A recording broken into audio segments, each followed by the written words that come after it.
অভাবের তাড়না, মায়ের বিরুদ্ধে নিজের ৪৫ দিনের সন্তানকে বেচে দেওয়ার অভিযোগ, হতবাক কলকাতার হাইকোর্ট।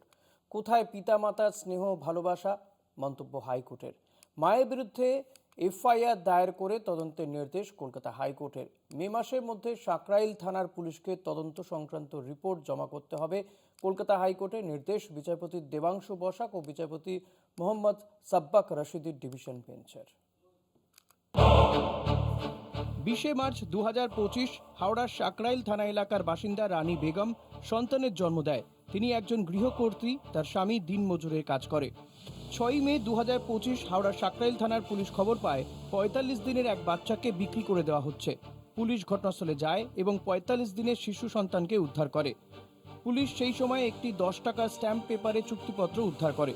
চুক্তিপত্রে লেখা ছিল রানী বেগম লালটু মল্লিককে তার 1.5 মাসের সন্তানকে হস্তান্তর করছে। ভবিষ্যতে তার সন্তানের প্রতি তার কোনো অধিকার থাকবে না। পুলিশ শিশুটিকে উদ্ধার করে চাইল্ড ওয়েলফেয়ার কমিটির মাধ্যমে লিলুয়া হোমে পাঠিয়ে দেয়।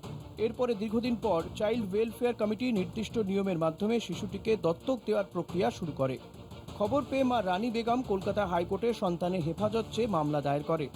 বিচারপতি তপব্রত চক্রবর্তী ডিভিশন বেঞ্চের এক নির্দেশ ছিল, মামলার নিষ্পত্তি না হওয়া পর্যন্ত চাইল্ড ওয়েলফেয়ার কমিটি বাচ্চাটিকে কোথাও হস্তান্তর করতে পারবে না।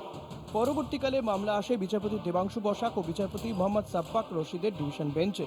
বিচারপতি দেবাংশু বসাক তিনি বলেন, একজন মা তার সন্তানকে বেচে দিচ্ছে, কি অবস্থা সমাজে। আবার যদি তাকে হস্তান্তর করা হয়, সে আবার হয়তো বেচে দেবে। মায়ের বিরুদ্ধে এফআইআর দায়ের করে দুটি তদন্ত হওয়া উচিত। আবেদনকারীর আইনজীবী, মায়ের বিরুদ্ধে অভিযোগ কতটা সঠিক সে সম্পর্কে আমি কোনো মন্তব্য করব না, তবে আদালত যে কোনো শর্তে এবং নজরদারিতে মায়ের হেফাজতে সন্তানকে দিতে পারে। বিচারপতি দেবাংশু বসাক বলেন, আগে মায়ের বিরুদ্ধে ওঠা অভিযোগের সঠিক তদন্ত হোক, তারপরে আমরা এ বিষয়ে সিদ্ধান্ত গ্রহণ করব।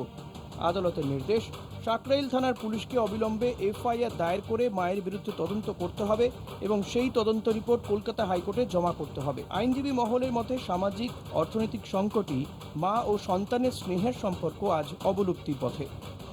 কলকাতা টিভি।